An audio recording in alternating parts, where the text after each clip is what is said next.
16 तारखेपासून नागपूर येथे विधानमंडळाचं अधिवेशन सुरू होणार आहे। सातत्याने दरवर्षी अनेक दशकांपासून नागपूरला हिवाळी अधिवेशनाची परंपरा आहे। यावेळेला नवीन मुख्यमंत्री देवेंद्र फडणवीस आणि उपमुख्यमंत्री एकनाथजी शिंदे, उपमुख्यमंत्री अजितदादा पवार यांच्या नेतृत्वाखालचं हे पहिलं अधिवेशन होतं आहे आणि आमची संपूर्ण जय्यत तयारी नागपूर इथे झालेली आहे। आमची गटनेत्यांची बैठक झाली, बिझनेस ॲडवायझरी कमिटीची मीटिंग झालेली आहे। आमदार निवासला जशी व्यवस्था आहे तसं 16च्या आदल्या दिवशी म्हणजे 15 तारखेला संपूर्ण व्यवस्थेचा आढावा मी तिथे उपसभापती या नात्याने आमचे सचिव श्री भोळे आणि बाकीच्या अधिकाऱ्यांबरोबर घेणार आहे। तसंच 16 तारखेपासून 21पर्यंत जे कामकाज होणार आहे त्याच्यामध्ये सरकारचा प्रस्ताव, अंतिम आठवडा प्रस्ताव आणि अनेक विधेयकं ही त्या सभागृहामध्ये घेतली जाईल आणि यामधून नक्कीच विदर्भामधल्या शेतकऱ्यांना, त्याचबरोबर महाराष्ट्रामध्ये ज्या प्रकारनी लोकसभा निवडणुकीनंतर विधानसभा निवडणूक झाली, पण विधानसभा निवडणुकीमध्ये मतदानाची टक्केवारी वाढली, 6% महिलांची टक्केवारी मतांची वाढलेली आपल्याला दिसली।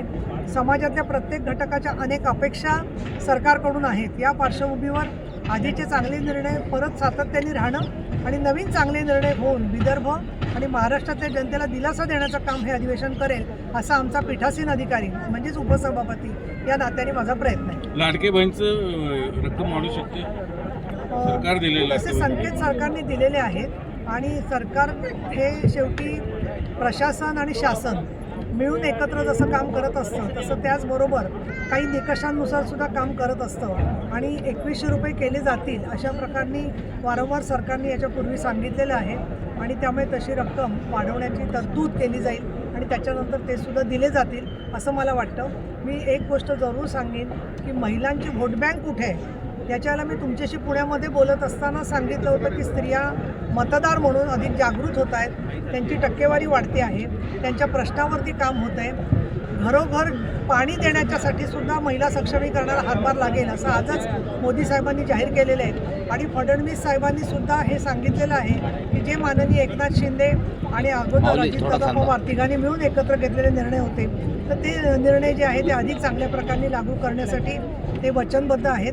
मला तर अजून खात्री वाटते की इतरसुद्धा अनेक जे मुद्दे आहेत त्या मुद्द्यांच्यावरती मग मी पाचलं की आनंदाचा शिधा काही ठिकाणी पोचलेला नाही आहे किंवा नंदुरबार, पालघर या ठिकाणी आदिवासी शाळांच्यामध्ये प्रदूषण झालेलं आहे, पोटं बिघडलेली आहे छोट्या मुलांची, अशा अनेक प्रश्नांवरती मी स्वतः उपसभापती म्हणून सुद्धा लक्ष घालते आणि मला खात्री आहे की त्याचा सन्मान ठेवला जाईल। शपथविधी परवा होणार नागपूरला अशी या संदर्भामध्ये राज्यपालांच्याकडून किंवा संबंधित सामान्य प्रशासन विभागाकडून जोपर्यंत काही जाहीर होत नाही तोपर्यंत मी त्याच्यावर भाष्य करणं योग्य नाही असं मला वाटतं। पण अलीकडे असं होतं की बऱ्याचशा खास बातम्या तुम्हाला आधी मिळत असतात, त्यामुळे मला असं वाटतं की याच्यावरती जेव्हा अधिकृत घोषणा होईल त्यानंतरच बोलणं योग्य राहील। दोन्ही शिवसेना आणि राष्ट्रवादी पुन्हा एकत्र येण्याची चर्चा सुरू झालेली आहे। परवा अमित भाई पवार साहेबांना भेटले, अजितदादा साहेबांना भेटायला गेले, पण राष्ट्रवादी काँग्रेसने काय करावं याच्यावरती मी भाष्य करणं योग्य नाही आहे। परंतु ज्या कारणांमुळे